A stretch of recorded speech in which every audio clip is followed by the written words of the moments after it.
Okay. We're going to talk today about last year at Marienbad. Never heard of it, right? Well, I'm not surprised. This film was made, I don't know, a long time ago. I think it was 1960. Yeah, somewhere around there. Anyway, very controversial film. Very, very, very difficult to watch film. It's like, let me give you an example. Have you ever read a book and after a couple chapters you want to take the book and throw it at the wall? That ever happened to you like that? Yeah. Well, I guarantee that, let's see, 80% of the people that haven't seen it, that are going to see it from watching this clip, I guarantee you 80% of them are going to take that book and throw it against the wall. It's a very, very frustrating film. That's the best word I could think to use. Frustrating, yeah. And, well, even the director himself, and by the way, Alain Resnais, same director that did Hiroshima Mon Amour, even the director himself said, and I quote, I'm reading from my notes by the way, I thought once, I don't know, about a year ago, I thought, I know, I'm going to write a blog about film. Yeah, right, in my spare time, right? Anyway, that never happened, but I still have the stuff on my computer, so I can use it as notes when I talk to you about Marienbad, blah, blah, blah. Okay, so here I am reading from my notes. The director himself said, where are we? He stated that from the very beginning, a very, very dark mood came over the cast and crew. Ooh. So, there you have it. Now, another French New Wave director, Godard. Remember Godard from my last clip about Hiroshima Mon Amour, remember? He did Breathless. Anyway, he said that Resnais's vision, if you can call it that, is the exact opposite of Rossellini. And Rossellini was outraged, as I'm quoting now Godard, because Resnais's film has made abstract art the official art. Well, anyway, let me keep going. I'm quoting again. He says, Resnais's tenderness is metaphysical. It's not Christian. There's no notion of charity in his films. Close quote. But you know, I think the reason the film is so crazy, difficult to watch, and so strange, and so, well, it's unlike any other film you've ever seen.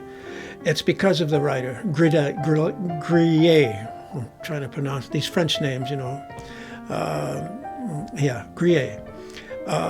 He was vilified by his other writers in France after he had written 2 or 3 books, because he had this proclivity to explain things in the minutest detail that had nothing to do with the plot or the story or anything at all. And by chance, I had read one of his books, Jealousy, just before I had seen Marienbad.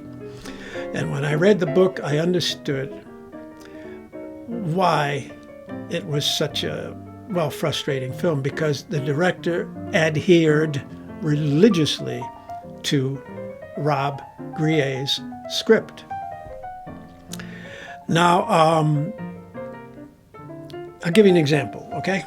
Give you an example. In the very beginning of the film, for an excruciating long time, the camera pans down this endless corridor of what we assume is Marienbad, a very Baroque kind of a hotel feel. And it just keeps panning and panning and panning while this voiceover says these things over and over again. It'll say a few things and it repeats it. Then a few say things over and over and over again for a long, long time. And at that point I was ready to turn the film off, but I kept watching. Sometimes I think maybe, who knows, maybe the director and the writer got together and they thought, let's make a film where we annoy everybody. Hey, who knows? We'll never have the answer to that question, but let me go on. Let me get back to my notes. One critic said that the film toys with our expectations. Well, that's for sure. Toys with our expectations regarding plot line, character development, continuity, conflict, resolution, all those elements we've come to expect from a satisfying motion picture. Yeah. I see that, but I think he's missing. Well, anyway, let me go on. He's missing something. I'll get back to it. Many critics have dismissed Marienbad as pretentious parading of two misguided intellects in the persons of Messieurs René and Grier. Heavy stuff. I mean, I certainly would not like to have somebody say that about me after I finish the film. Anyway, let me go on. The plot of Marienbad, if we can call it a plot, is a very simple one. A man at an old spa, Marienbad, tries to convince a woman at first that he had met her and fallen in love with her the previous year at Marienbad, the same spa. The woman at first refutes his claim, but is gradually swayed by his insistence. And that's it. That's it. That's it. Nothing else. Nothing else happens. For 2 hours, you see them in various parts of the hotel and the gardens, while he's very, very seriously trying to convince her of their wonderful, wonderful love. And she's kind of standoffish, I don't know, you're a little weird, I don't know. And then you see them in another situation, and that's it. Now, a lot of people said that Marienbad is a film about people in hell, and they don't realize they're in hell, and they don't know what to do about it. I don't know. Let me see. One critic said, I'm reading from my notes again, one critic said that even if we can see the good points, that cannot detract from the sensation that Marienbad still leaves behind in us of lasting metaphysical dread. Close quote. But I think maybe this critic, maybe he missed the point. Or I should say the non-point of Marienbad. I think he should have read more Marcia McLuhan. Let me quote Marcia McLuhan, okay? I'm reading from my notes again. The content of a medium is like the juicy piece of meat carried by the burglar to distract the watchdog of the mind. Did you get that? Are you following this? Good. Let me say it again. The content of a medium is like the juicy piece of meat carried by the burglar to distract the watchdog of the mind. In other words, I'm reading from what I wrote now again when I was going to do my blog, my great blog, my film blog. Anyway, it takes a lot of work to write these things and put them up every day, every week. Anyway, the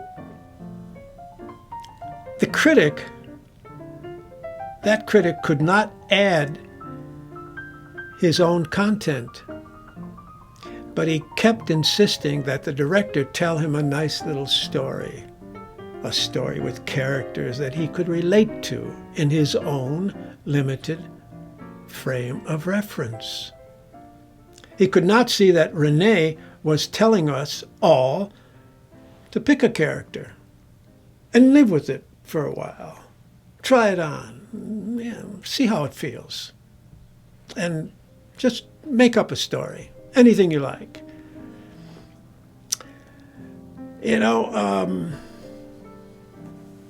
That might be very close to the truth about Marienbad. It's up to you. Pick a character, pick a story, pick anything you like. Write your own film as you watch the film. I think I'm getting you interested in right? You're gonna want to see it now. As a new director, I've only got one full-length film under my belt. I've now come to see that Marienbad is it was really something, and I know firsthand how demanding the production of cinema art can be, and because of that, I have nothing but admiration and respect for those people that brought last year in Marienbad to life. But wait, there's more. I've also now come to see that Marienbad, last year at Marienbad, has a kind of hypnotic effect on me. Look into my eyes. Hypnotic effect on me. Yeah. It's very different from any effect that could be employed or adopted by somebody not into film. But if you're into film, it may have a hypnotic effect on you. You see, for me personally, last year at Marienbad kept coming up in my head. I've seen it, I don't know how many times, 6, 7 times, I don't know, a lot of times. But something in my head keeps telling me to see it again. I feel I've missed something.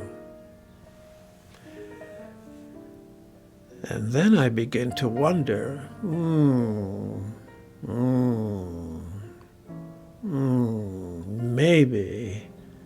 maybe that's exactly what the director had in mind.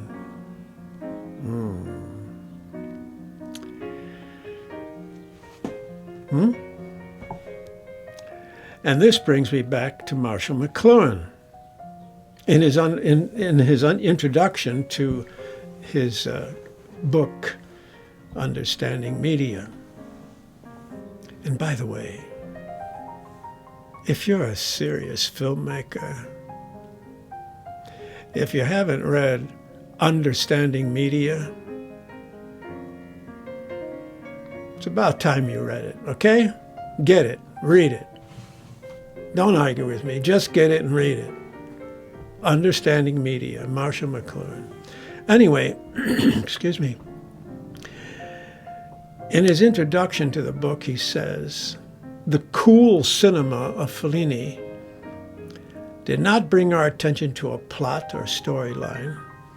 The storyline is akin to a melody, a continuous, connected, and repetitive structure, whereas the cool cinema of the French New Wave and the Italian neo-realists, they make involvement by means of the interval and not the connection. Fellini demands far more involvement than do traditional narrative films. And this can be said of Marienbad in spades. I'm reading from my own writing now. Marienbad invites us to make the connections, to invent any storyline we care to create. Perhaps this is why I keep thinking I've missed something.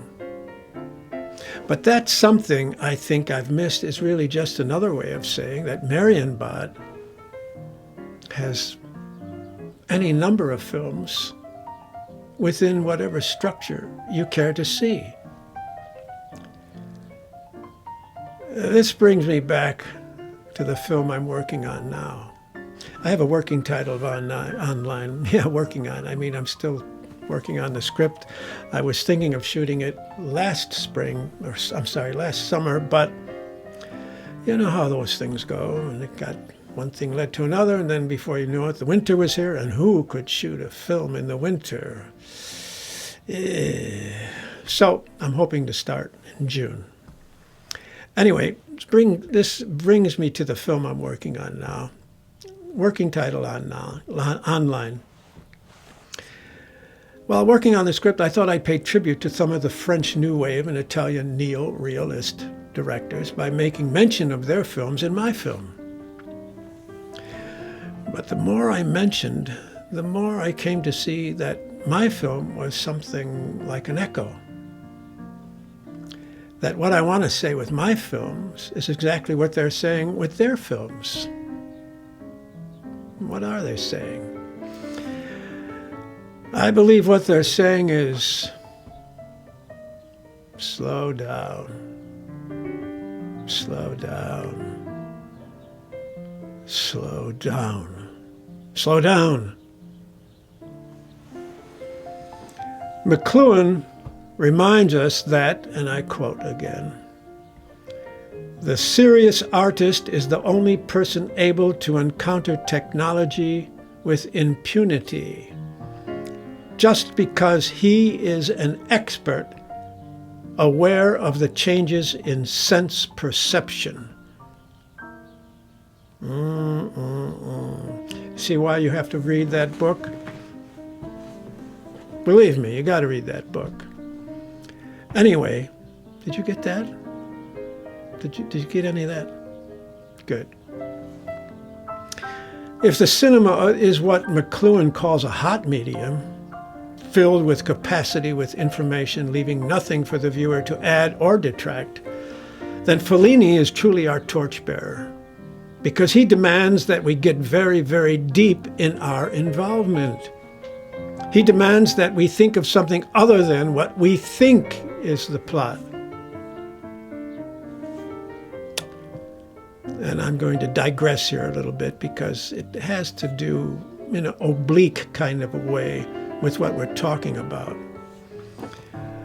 Our current obsession with electronic gadgets seems to be leading us to a kind of cliff, as shown in the remarkable political art of David Dees, D-E-E-S, Dees.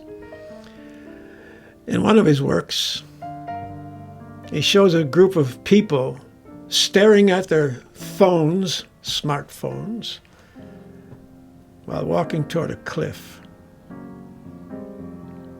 The message is there. The message is there. The message is there. But the voice is crying in the wilderness because we have adopted the dragon. We have made the dragon our pet. And everyone knows you don't come between Americans and their pets.